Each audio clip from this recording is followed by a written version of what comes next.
Representative Andy Harris of North Carolina and Senator Marsha Blackburn of Tennessee just introduced legislation today to revoke the congressional charter of the nation's largest teachers union, the NEA. The news comes on the heels of yesterday's press conference on Capitol Hill.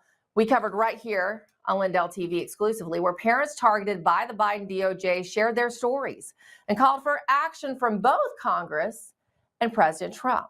Action that includes an executive order from President Trump as laid out by America's mom, Sharona Bishop, talking to her own Allison Steinberg yesterday at the Capitol. Listen. We are leaning on President Trump to issue an executive order immediately to recover what's been lost to these families. There's so much documentation, those who, it's very evident who has been a victim and who has not. And also to tap the DOJ and the FBI to start releasing the footage of the raids at these homes. That footage has been withheld for years now because it would shock the conscience of the American people to see your own government literally going after suburban mothers, using battering rams on their doors, arresting them outside, harassing their children. This is not a part of America that people believe actually exists, and we are definitely here to expose it today. Now, our sources tell us here at The Absolute Truth that in a meeting this morning at the White House, President Trump received a dossier describing in detail the harassment that parents suffered at the hands of the Biden regime, and how he could provide restitution and accountability.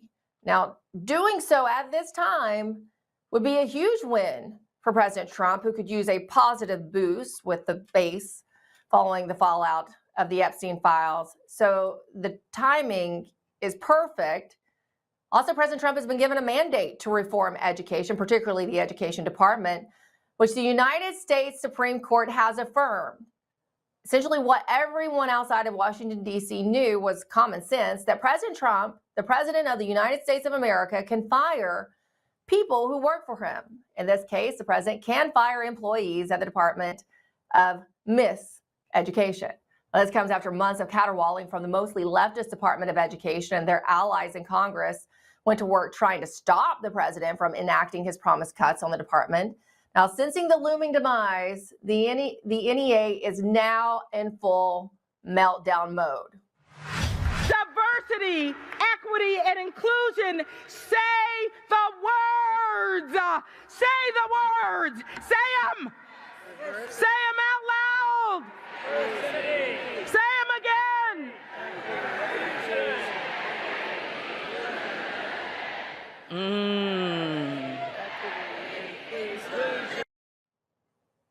Yeah, that's exactly the kind of people you want educating your children. In 1979, one of the single worst years in American history, the U.S. Department of Education was created by one of the single worst American presidents, Jimmy Carter. The goal supposedly was to ensure the standardization of education for the country's youth. Now, regardless of region, economic status, or racial background, the goal was supposedly to improve test scores, enhance reading, writing, science, and math knowledge, and ensure future generations of American youth would always be competitive. Corey DeAngelis of the American Culture Project recently told John Stossel none of the above has been achieved. It's not doing any of those things. Corey DeAngelis studies education policy. The department was created with the express purpose to close achievement gaps and to improve student outcomes. And the outcomes aren't getting any better, they're getting worse. Joining us now is Mark Bauerlein. He's an expert in education policy, and he's also a member of the board of New College in Florida, which has experienced a complete turnaround since Governor DeSantis appointed he and others to the board. And ironically, Mark, you were actually supposed to be working for Trump's Department of Education, but suffice it to say, that's not going to happen now, as there's just going to be a lot of firings probably. So you might be a little bit conflicted about this news from the Supreme Court. What do you make of the Supreme Court's decision, first off, before we get to the others? No, I'm most happy about what the court has been saying. And you said a moment ago, Emerald, that this is sort of just a matter of common sense. And that's how it strikes people outside the federal government. I mean, gigantic organizations, they hire a lot more employees. Sometimes they let employees go. This is just the normal run of events. And that is the way in which most Americans see this. They see this parade of drama queens leaving the Department of Ed building, carrying their boxes, hugs, tears, signs on the wall saying, "We honor your service. You will not be forgotten," and so on. And the rest of us just roll our eyes. We know, again, these things happen all the time. And the meltdown that you showed a moment ago by the NEA, the Education Association, if you want to build up Trump's popularity, just keep putting these people at the microphone. Just put them on camera. They really don't understand that their message doesn't fly with most of the American voters. I mean, Donald Trump did win in spite of a mammoth assault on him for the preceding 4 years. And about the NEA losing its charter, Emerald, again, this is another common sense thing. The Education Association, the American Federation of Teachers, the Modern Language Association, those are supposed to be scholarly guilds. They operate on intellectual and educational values. They're not supposed to be partisan political entities. The shrieking of diversity, equity, and inclusion, that's a political statement, of course.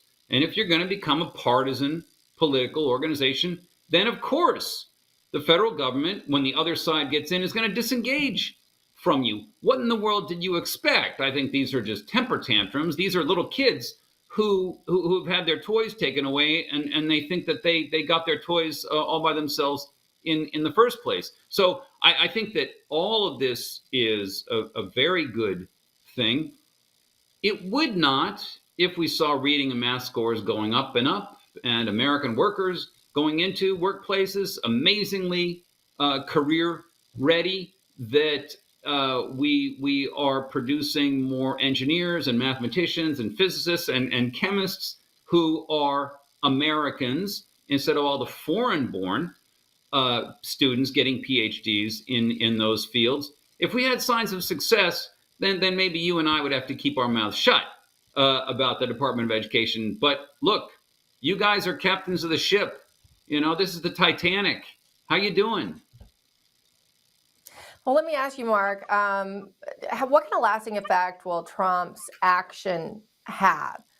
Often we see, especially with executive action, once there's a change in administration, the lights are just turned back on. With the dismantling of the Department of Education, how permanent will this be given a change in power, if and when there is a change in power? And what effect will this really have on the very, very influential and powerful teachers' unions? Well, as you said, you pull money out, a Democrat administration can just put money back in, and things will go on as before. So the burden is then on Congress. If the Department of Education is partly a statutory thing established, then only Congress ultimately can change that. And so this is a matter of political will, of political warfare, which is to say, are you going to demonstrate to Republicans in Congress that if you don't pursue Donald Trump's agenda legislatively, not just for these 4 years of budget cuts and employee cuts, you're going to suffer. You're going to lose. They do their focus groups. They have their polling all the time.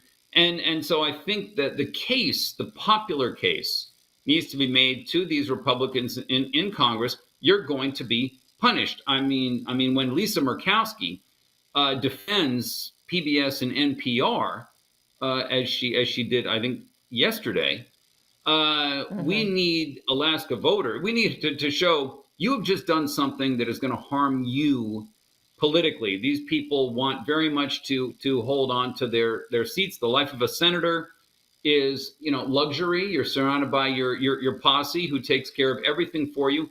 Every 5 minutes, you're being told how great you are. It's good to be the senator, we'll say. And they don't want to lose that. They've got an iron grip on that chair. They never want to let go. Well, let's force them to let go. Yeah. Look, this is a winning issue. for both Congress, for Republicans in Congress and Trump. This is actually an easy for them. This should be an easy win.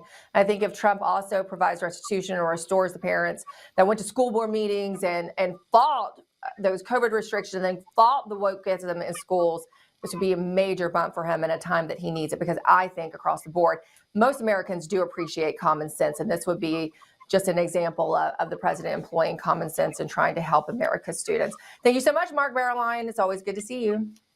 Thank you. Well, we just heard the president's latest comments about the Epstein files, calling them a Democrat hoax. But that doesn't seem to be how his base or the average American voter feels. We'll discuss that after the break.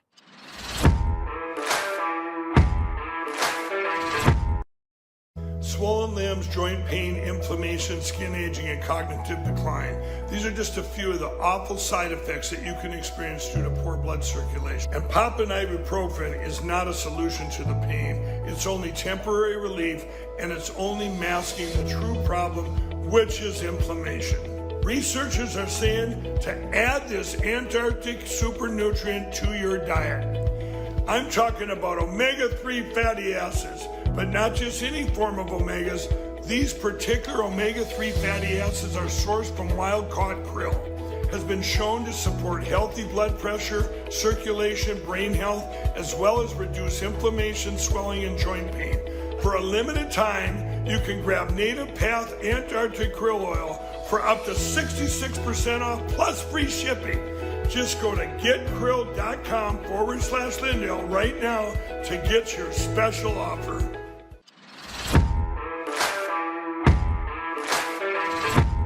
I'm so upset about how it's been handled. I don't understand it. Why they would be so interested. He's dead for a long time. He was never a big factor in terms of life. I don't understand what the interest or what the fascination is. I really don't. And the credible information's been given. Don't forget, we went through years of the Mueller witch hunt and all of the different things, the Steele dossier, which was all fake. All that information was fake. But I don't understand why the Jeffrey Epstein case would be of interest to anybody. It's pretty boring stuff. It's sordid, but it's boring. And I don't understand why it keeps going. I think, well, really only pretty bad people, including fake news, want to keep something like that going. President Donald Trump really wants us to stop talking about the Epstein files. But this comes after both he and so many prominent people around him spent the last decade talking about Jeffrey Epstein, his political ties, and his misdeeds with underage girls. The narrative has flipped all of a sudden. Republicans such as this guy, Representative Morgan Griffiths, who represents Virginia's 9th congressional district, have voted to prevent the release of the Epstein files. Now, meanwhile, Democrats are demanding that they be released. The Epstein files concern issues of abuse of women and abuse of children. You know, as the chair of the Democratic Women's Caucus, you often see me raising issues of we need to address this. And not only that, but Republicans and the MAGA world have said they want to know about this. Your constituents want to know. So the question is, why are they not just releasing them? And I think it's a simple thing to do. And you're going to be asked to vote whether you require the release. That's going to be a simple vote. Will you require the release? Is there anything that needs to be hidden? If there isn't, then just release the files. Silence those who would question it. So every Republican on this committee should be able to easily vote yes. And from her cell in the minimum security prison in Tallahassee, Florida, Epstein's co-conspirator, Ghislaine Maxwell, who was also found guilty of human trafficking, to no one, I guess, has stated her willingness to testify under oath before a congressional committee in which she would detail all of Epstein's crimes and who among the elite helped him commit those crimes. The Republicans have blocked her request to testify on the Hill. Meanwhile, prominent MAGA influencers such as Charlie Kirk, who was one of the leading voices calling for answers about the Epstein files as late as the past weekend, has made a drastic reversal after he received the call. Honestly, I'm done talking about Epstein for the time being. I'm going to trust my friends in the administration. I'm going to trust my friends in the government to do what needs to be done, solve it, balls in their hands. I've said plenty this last weekend. So if you guys want to see my commentary on it, that's fine.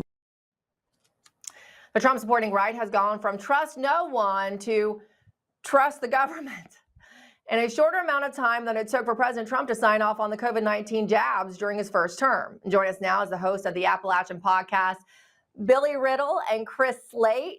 I'm so excited to have you guys. Maybe not a topic we would love to be just, we wish we weren't having this conversation, let's be honest. But I'm so glad you're here because we're all fellow Appalachians. Thank you. Yeah, thank you for having us. We certainly appreciate it. Yeah, it's good to be here. Go ahead.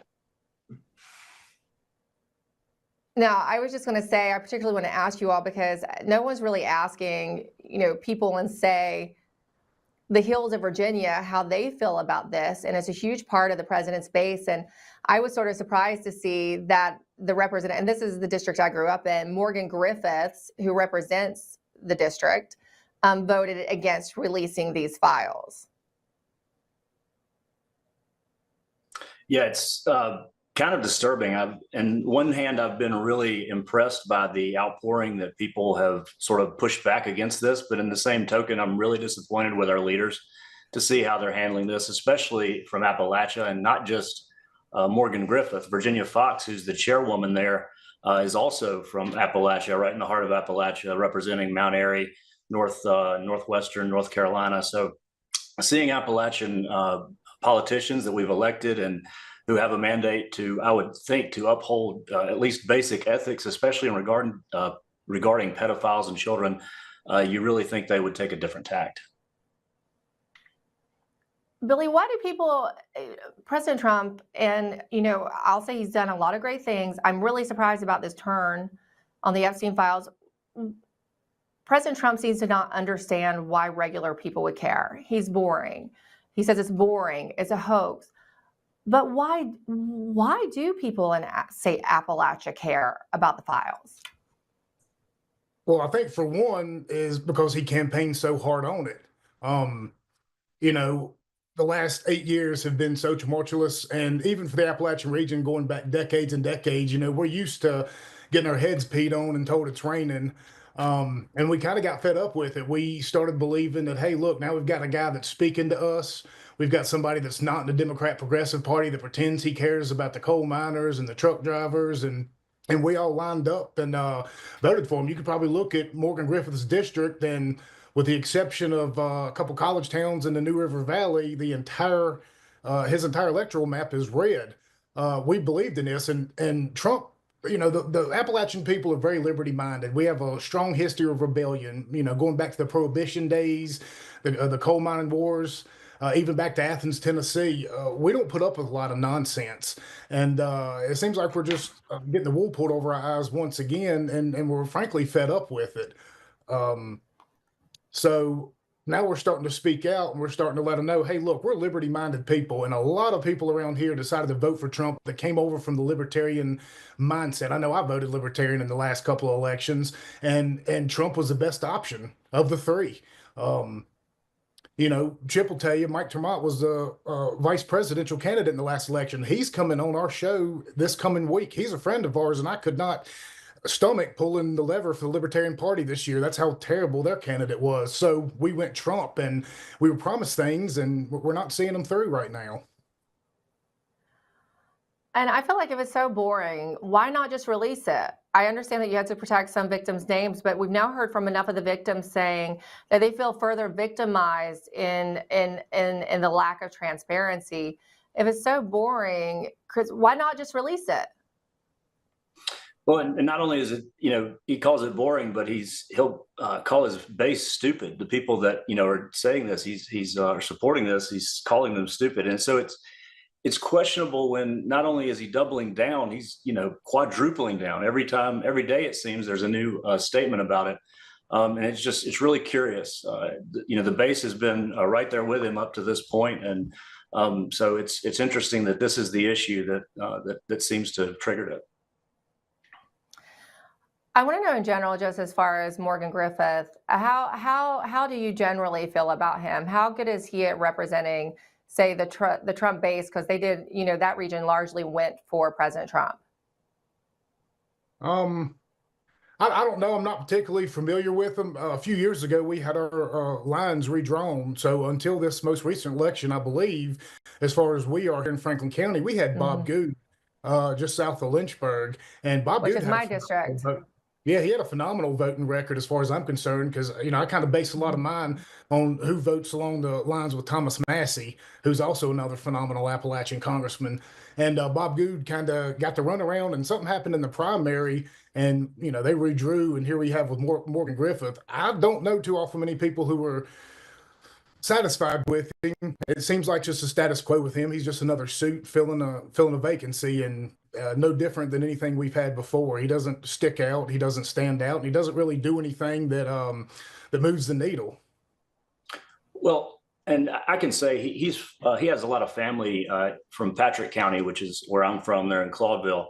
And he's been representing our district for a consistent period of time. Honestly, I've never really had a problem with him. He's been a conservative voice and vote. He's always supported gun rights. So this was curious and unfortunate from our perspective. I would like to have seen better on this vote. Yeah, so you pointed out a couple of good members of Congress that we've had. Bob Good is out now. He, having endorsed DeSantis and losing Trump's endorsement, had a major effect in the district that I'm in. And that was really he also didn't run a great campaign. But there's another, I would say, mountain man, and that's Congressman Tim Burchett of Tennessee, who's not letting the issue go. He has kind of broken ranks with the Republican conference on this. He is often in line with Congressman Thomas Massey, though, of Kentucky. He is calling for the release of the files, as well as Ghislaine Maxwell to testify before Congress, which she is offering to do. I think would be great. I don't know if we have that soundbite, but if we do, let me know, and I'd love to play it, because I do think that. Should there be an investigation or a special counsel investigation? I don't know. I'm not an attorney. I just find them guilty and hang them publicly. I mean, that's not over the top either. I'm over it. It disgusts me. I'm big on clarity and transparency, and that's good reason people don't trust government, either party. Yeah, I think one thing, I think probably what gets at the heart of this, and you both of us can agree, all of us can agree, because I'm from the stock in Appalachia of the Scotch-Irish that were running from the British, right? So the last thing we're going to do is trust government. And this predates the Hillary Clinton and the Obama eras, okay? We're the OGs of distrusting the government. So it's a hard pill to swallow when you're telling us to trust the government, right? 100%.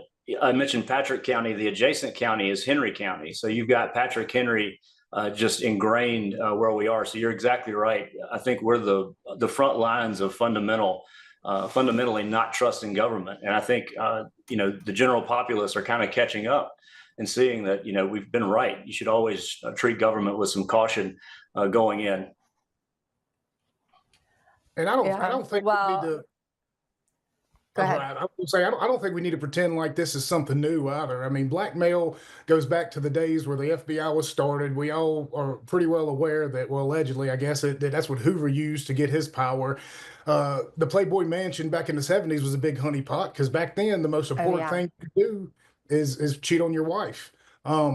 But now, they got to take it a step further for the blackmail operations. And one of our other co-hosts, Stuart Angel, he's a phenomenal researcher. And we talked about this a lot last night on our show that you can catch at AppalachianPodcast.org. And he went into great detail, that, Epstein's paid out, I think, over $800 million in lawsuits and settlements for some of these victims. And he had multiple properties across the country. This is nothing new. So if there are victims that have been paid, then there's obviously victims out here. So I don't understand the rhetoric now of why should we just shut up and keep it quiet. No, the Pandora's box has been opened, and we got to see this to the end. Yeah, we do. When people ask me how I got the way I am, I said, well, I grew up in the holler in Appalachia, and we believe in the truth and we don't really back down. So it's nice to finally get a talk with both of you. Again, if you want to catch their podcast, it's AppalachianPodcast.org, correct? And you can follow them on X at Get On Tap, right? Get On Tap. I love it. You know how I started following you is that I came across the beautiful pictures you share almost daily of Appalachia. It was a good mind dump for me, a little positive wash of my feed. And then I started, listening and watching, and it was really great to connect with you all. And I think it's good to give a perspective, because so much in these DC circles and in these political shows, we're still in the bubble of DC, right? We don't talk about how real Americans feel about these issues. And I think it's important to highlight why they care, because President Trump has to understand that. He has to understand why they care. Thank you both for joining me. Thank you for having us. Thank you. Up next, it's confirmed. We have confirmed that FDA Administrator Marty Makary went behind RFK Jr.'s back while he was on vacation to give that Moderna jab approval for kids. We have the full story after the break.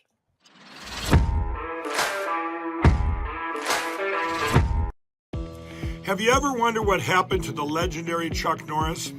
Well, I recently saw a video he made and I was shocked. That guy's amazing and he's staying active well into his 80s. What's even more shocking is he's stronger, can work out longer, and even has plenty of energy left over for his grandkids.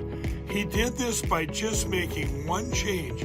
He says he still feels like he's in his 50s. His wife even started doing this one thing too, and she's never felt better. She says she feels 10 years younger, her body looks leaner, and she has energy all day. Chuck made a very special video that explains everything. Make sure you watch it by going to chuckdefense.com/Lindell. It will change the way you think about your health. Once again, that's chuckdefense.com/Lindell. You won't believe how simple it is. With everybody talking about making America healthy again, I thought today'd be a great day to talk to all my fellow patriots about the importance of making your homes healthy again. Well, we have proudly partnered with airwaterhealing.com and their revolutionary whole home air purification system. The V3 from Air Water Healing does 3,000 square feet of purification. It eliminates dust, mold, viruses, and odors. But here's the part I love. They require no filters to ever be changed and virtually no maintenance. Whether you suffer from asthma, allergies, seasonal bronchitis, or just want to protect your family from the flu or even greater threats, don't wait to get your V3 from airwaterhealing.com today. Use code Lindell for 20% off in savings and free shipping. That's promo code Lindell at airwaterhealing.com.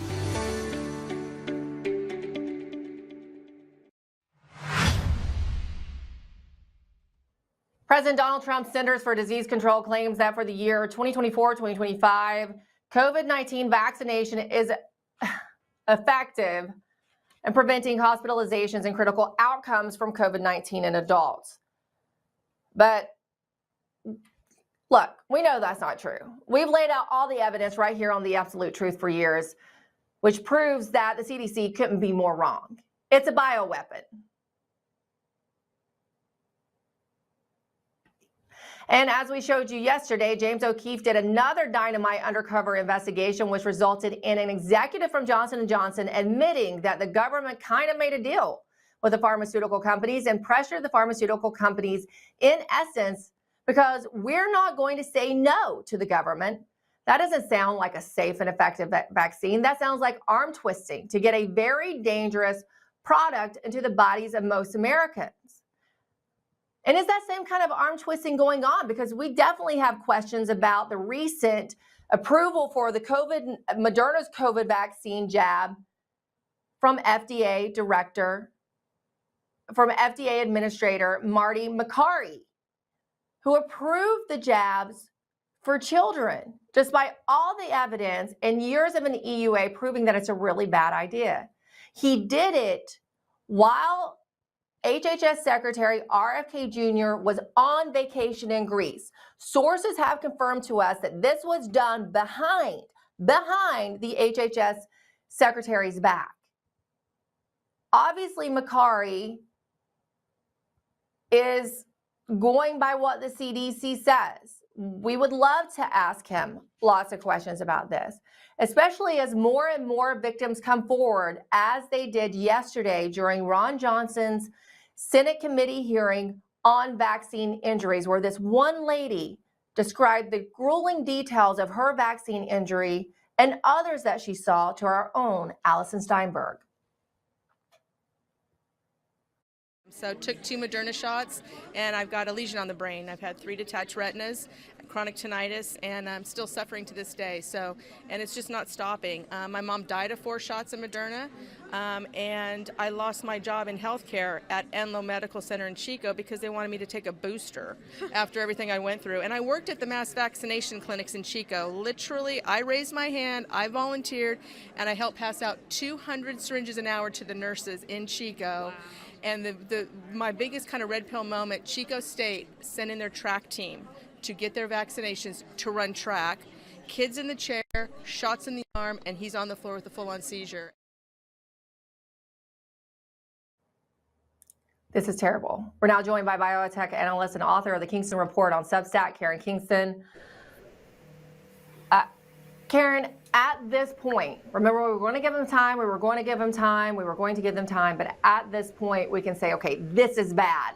It's getting to be a code red. We're glad they're, addressing dyes in food, great. But that's not the single biggest threat to us right now, especially as they approve these vaccines, these bioweapons for children that they say are immunocompromised. And look, you could probably make the case that 50% of America's kids today has some kind of pre-existing condition. Karen, your thoughts?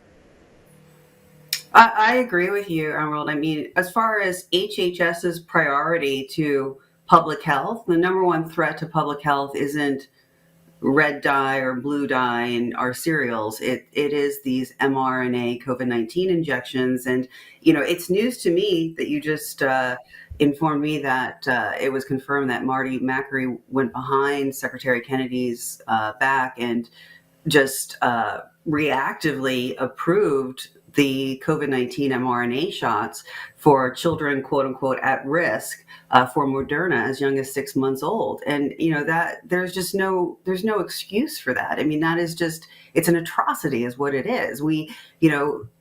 I didn't study the Moderna documents as much as I studied Pfizer, because Pfizer was the giant, but it's a very similar product. They have the same dangers.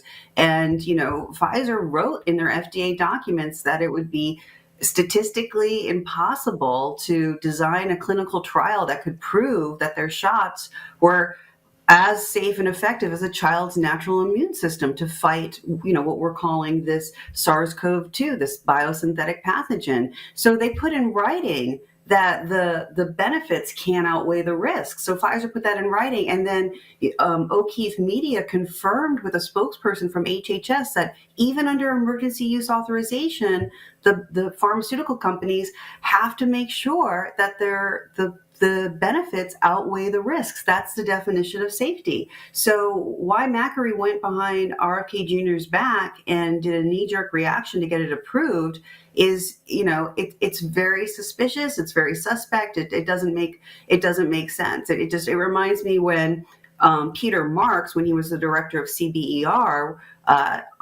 potentially went behind Secretary Azar's back and just forced through the approval on, it was August 23rd, 2021, for Pfizer shots so that Biden could get his mandates, right? So we're in very interesting and strange times, and I can't say I can understand what's going through these leaders' minds, what's in their hearts. It doesn't make any sense to me. Okay, let's just for keeping score, let's look at exactly where we find ourselves today. Number one, the Trump CDC says that the COVID-19 vaccines are totally safe and effective. 2, they have went ahead and recommended them for pregnant women. 3, they have now given approval after it was operating under an EUA for years related to, children 6 months to 12, Macri is given approval for the Moderna vaccine for kids. Mm-hmm. These are Yeah, not, they did not have to do these things. They didn't have to approve the vaccine. They could have, we would still been upset if they just left it on an EUA. And I do know that Macri was asked about the ongoing EUA, and it was only, and when we were going to pull that, when the HHS was going to pull that. And then it was only a matter of days later that he gives full approval. Well, he gave full approval. You had told me that HHS watches our reporting, and I had said, that the pediatricians have no business recommending an emergency use product, right? And later that day, the FDA approved it. They created they're rewriting the laws and regulations. They're creating a hornet's nest, because even though the FDA approved it, so now that it's approved, the pediatrician's like, okay, well, we can recommend it. Well, technically, no, because it's still, even though this isn't lawful, the HHS is still designating FDA-approved mRNA shots for COVID under emergency use. So the pediatrician still can't stray from the CDC guidance. So it's chaotic. It doesn't make sense, and it's what what you and I talked about a few weeks ago. Which is, it doesn't seem like the men that we elected to put into power are calling the shots. It seems that this is being run by the military and intelligence agencies and contractors. And I think, keeping score, number 4, now a J&J scientist comes forward and says, we're not going to say no to the government. In essence, the government said, you guys got to fix this, right? You've got to come up with a solution. Dr. Jack Cruz consistently says that it's the DOD running this. And I think a good case, and I think you raised this in a recent Substack, is DARPA's role in a lot of this, and that will get you suppressed on Twitter still. And asking the question, why did DARPA classify COVID, prior to having the jabs, COVID as a bioweapon back in 2005? Yeah, and so in HHS and their Code of Federal Regulations up until 2021, the SARS-CoV-2 pathogen was considered a biological threat. It was classified that you could not tinker with it. You couldn't use it for anything up until 2021, after the shots were rolled out. This was brought to my attention when I watched an interview with Dr. David Martin. So, it's always been, the SARS-CoV-2 has always been categorized as a biological threat. And, as I've pointed out in many of my Substacks, what we're calling mRNA, which are these biosynthetic pathogens that can cause disease, disabilities, sterility, and death, right? Because they use the lipid nanoparticle technology along with gene editing technology. These were always dual use products, right? You can look at the diffuse pitch from EcoHealth Alliance to DARPA. The point was to create what they called an aerosolized bat vaccine, is what we call a pandemic and a virus.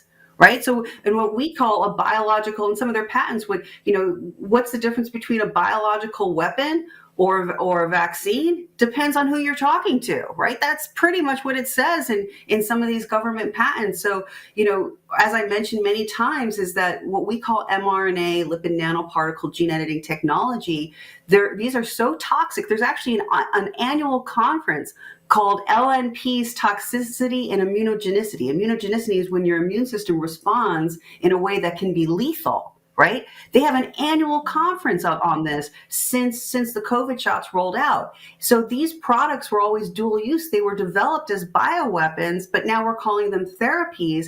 And venture capitalists traditionally, would not invest in these because they didn't see the consumer application. So DARPA had to lead it. And one of the things I wrote in my recent Substack was, Johnson & Johnson Development Corp is the division of J&J that is a venture capital firm, right? They were one of the, I assume they still are, they were one of the leading venture capital firms in corporate pharma. And they were a client of mine in 2010, 2011. And I have no more insights other than this. I only met with them about once a quarter in person with the team. And they basically did everything from angel rounds to Series A, B, C to mergers and acquisitions. They worked with other organizations in J&J and outside J&J to create the entire pipeline for the company. And what I found odd was sometimes I'd be in these meetings and the meetings would get interrupted because at the time, Secretary of State Hillary Clinton would call to speak to the president of Johnson & Johnson Development Corp. Again, this division did the investing, whether it was angel rounds, Series A, B, C, or mergers and acquisition, to create the pipeline from J&J. So to me, it looks like the government, whether it's DARPA, whether it is In-Q-Tel, which is the CIA's venture capital firm, probably early on were working with corporate venture capital firms to say, hey, we need you to invest, come along with this. Because if you had a corporate venture capital firm invest in a product or a technology, there was more likely that smaller investors would also get on board because they're like, well, one of two things are going to happen. Either they know it's a sure thing, or they're, more than likely they'll bring it into their portfolio. So there'd be a decent exit strategy, a return on investment. So it looks like the whole thing is being run by the intelligence. It looks really bad when you have James O'Keefe dropping a report like that. Alison Steinberg going to the vaccine hearing yesterday and hearing that firsthand story from what I would consider now a whistleblower, because the lady telling Alison what happened to her had worked in a mass vaccination clinic. So she's even what I would say is a whistleblower. The evidence is now so undeniable and is so abundant for them to continue down this path.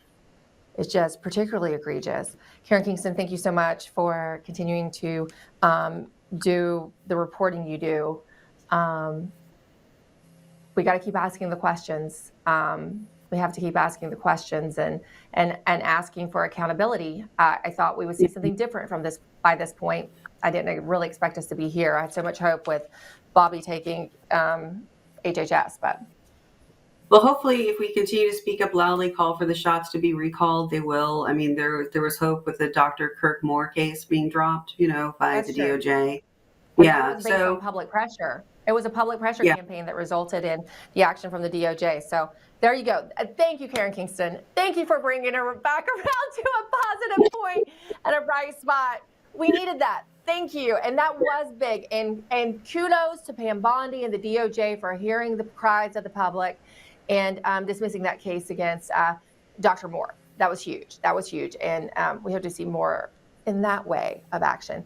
Thank you so much, Karen Kingston. Always good to see you. Thank you.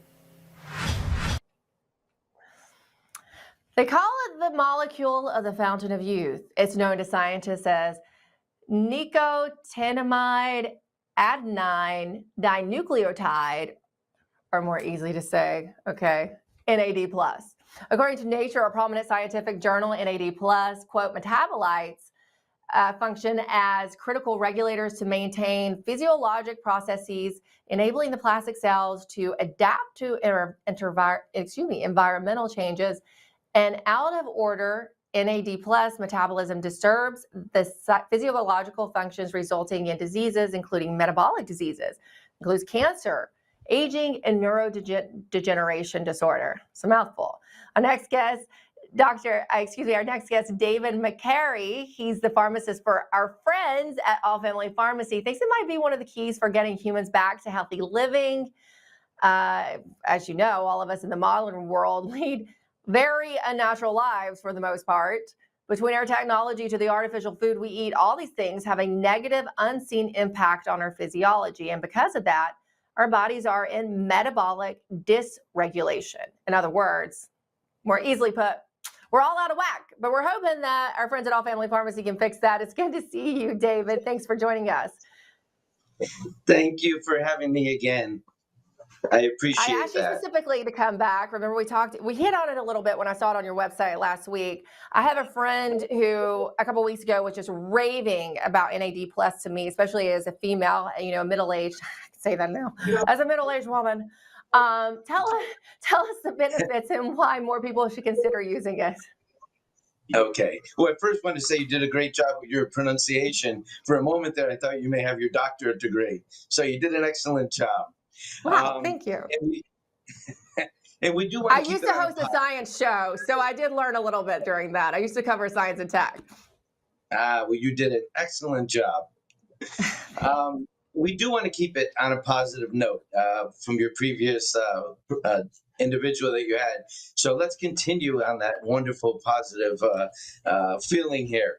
So NAD plus, this is nothing new. However, the publicity and the discussion right now is just overwhelming. This is something natural that's already in your body, but most people aren't aware of it, and they're not sure how it works and the benefits from it. So now that we are, promoting this, finding more research with it, hearing the positive results, more and more people are actually interested and want to know more about it. So basically what it does, it helps to build the cells in your body. As you know, your body consists of cells from all different organs, your tissues, everything. And unfortunately, as we get older, as we age, which is a natural process, certain things begin to die off. They're not as healthy as they should be when we're younger. So this particular NAD plus also helps to regenerate those cells into healthier, more converting enzymes into your body and to allowing to have your body have other positive functions such as energy, better metabolism, and so many other different positive things that can go on by adding additional NAD plus to what your body used to be making that not so much as we get older. And okay, so what do you recommend it for all people? Is it sort of if you're a certain age group? Who do you recommend consider supplementing with NAD plus? Okay, so it is used for all ages, and the reason why I say that, of course, we think of it right away for elderly people because of the fact that we're losing our cells, aren't regenerating, they're not as healthy as the cells as they used to be, and they kind of need that boost, if you will. However, younger people will still benefit from it as well, because as we know, younger people, they're not necessarily eating right. They're not necessarily getting the, amount of recommended sleep that they need. They just have so many different things going on to be able to focus. They take additional medications to help out with their alertness and focus. This will help contribute that. And if you start younger, understand the concept, it's going to help you to age better. So the concept of the NAD plus is the aging process. That's the concept you want to keep in mind with this for both younger and elderly. So if you're starting to take care of yourself and doing things at a younger age, you're going to age better then and not as quickly as you would with the aging process. Okay. I'm definitely, I'm going to try it out. My friend has raved about it so much. She says it's completely, she too is a middle-aged woman. And she says it's really helped her with a lot of the issues and particularly fatigue that she started to notice over the last year. So I will report back on my thoughts on it. How long do you give it to really start seeing some kind of benefit? Sometimes people quit things too soon. Well, like a lot of medications or most medications, a lot of it is individualized. So what you may take, what I may take, you may see different results depending on how quickly your body absorbs it, adapts to it, and responds to it. That's normal with any medication. The good news is with this is it does react quite quickly. You may know it even after the first or second dose. You're going to feel a little bit better that day, almost as if you had a great night's sleep and you wake up the next day feeling so energized and ready to conquer the world. So you will notice it. But obviously, as you take it, week after week, month after month, you're going to see it more on a consistent basis. You're not just going to wake up only one day a week or one day a month like you currently do, feeling energized and all full of vinegar. vigor and pep, and you may, notice it a lot quicker on a regular basis after taking the NAD plus. All right. Okay. Now I've got some parameters. I am going to try it out. If you're interested, you also have a whole other, you all have such a breadth of prescriptions, but also supplements available at allfamilypharmacy.com. And I understand when they use the Lindell promo code, and you can share the specific one we have now, you also get other benefits, correct? Or at least a discount. Yes. And just so I could mention for the discount, everything can be found on allfamilypharmacy.com/RSBN. And that will get you to the site, and that will take care of any of your needs on all the different medications that we offer, obviously including the NAD plus as well. And also is it Lindell? Is it Lindell or RSBN? Lindell? No, I'm sorry. allfamilypharmacy.com with the /Lindell. Correct. Thank you. Thank you. I just was notified that it actually is with Lindell. Thank you for that correction. That's okay. allfamilypharmacy.com/Lindell. I'll be interested to see how it benefits me. Again, my friend just raves about it. Thank you so much. And I'm so glad it's easy access with All Family Pharmacy. Thank you so much for joining us again, David, as you promised you would, to give me the details on NAD+. We'll check in with you again soon. It was a pleasure. Thank you. The legend of Mark Levin as the Great One is one of those funny relics from back in the days when Fox News personality Sean Hannity was still relevant. In other words, the good old days of 2015. In fact, Mark Levin is very often the wrong one, as anyone who can use an internet search engine will tell you. The Mark Levin is always right brigade. Better watch out now, because I brought the receipts. Let's proceed to Exhibit A from Politico in 2016, shall we? I can hear all the angry senior citizens yelling, "Unfair," already. All the yelling and screaming is cathartic, I'm sure, but is it bravery? Where's the nuance or the doubt of the humility? I don't see any of these qualities. In fact, Mark Levin's central appeal to his audience is the absence of nuance or doubt. Total certainty is his trademark. That's not the same thing as consistency, however. It's been clear for a while now that Mark Levin is the voice of boomer neocons who are going to die from an overdose of Cialis. And that's fine. What's not fine is Levin attacking his fellow conservatives with the same smears that liberals employ when conservatives happen to disagree with Mark Levin. When Levin gets it wrong, it's so spectacularly wrong that it's almost like parody. You think you stumbled into the neocon version of "This is Spinal Tap." Here's Levin turning the amplifier up to 11 back in 2022 on Twitter, suggesting that baby formula moms are pro-Putin, because of course. Think about what he's saying here, though. Conservatives who wanted the Biden regime to pay attention to the baby formula shortage rather than the Russia-Ukraine war are, quote-unquote, Putin ASS kissers. In Levin's book, this is simply unhinged rhetoric. The comedian Tim Young had the perfect response to this straw man argument. The reason for Levin's angry tweet was that he wanted the United States to attack Russia, and he wanted it to happen immediately. The baby formula shortage took the media spotlight off Ukraine for like all of 2 seconds, and Levin was furious about it. He perfectly merged his messaging with the Biden regime too. Ukraine was America's biggest concern, and everything else paled by comparison. You and I know that's total rubbish, of course.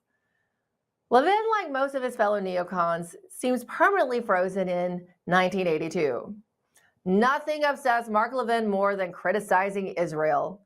There is no fact, no chain of evidence that he won't deny or disregard to get America's greatest epsilon off the hook either. Just consider this most recent tirade against Tucker Carlson, whose greatest sin is apparently discussing the fact that disgraced pedophile ringleader Jeffrey Epstein was probably working on blackmail operations for the state of Israel and its intelligence services. Levin denies that there's any evidence linking Epstein to Israel An absurd claim, since there's a mountain of evidence that Epstein was doing exactly that. Not content with denying reality, however, Levin proceeds to accuse Carlson of being a foreign agent himself. Does Levin provide any proof of this claim? Absolutely not. Let's return to the central argument. Carlson is right and Levin is wrong because the links between Epstein and Israel are extensive and well known and are not subject to debate. In fact, the former Prime Minister of Israel, Ehud Barak, met with Epstein almost 30 times between the years 2013 and 2017. They met every month in 2016. The source for this connection? Well, the Times of Israel, of course. There are dozens and dozens of connections between Jeffrey Epstein and Israel, and there are dozens of people who have publicly asserted these connections as well.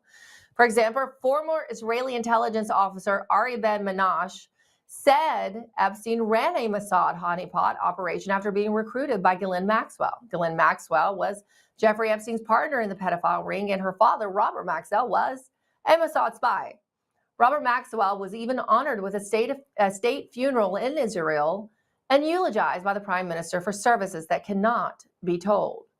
Meanwhile, Benjamin Netanyahu once publicly accused Ehud Barak of corruption over his ties to Epstein.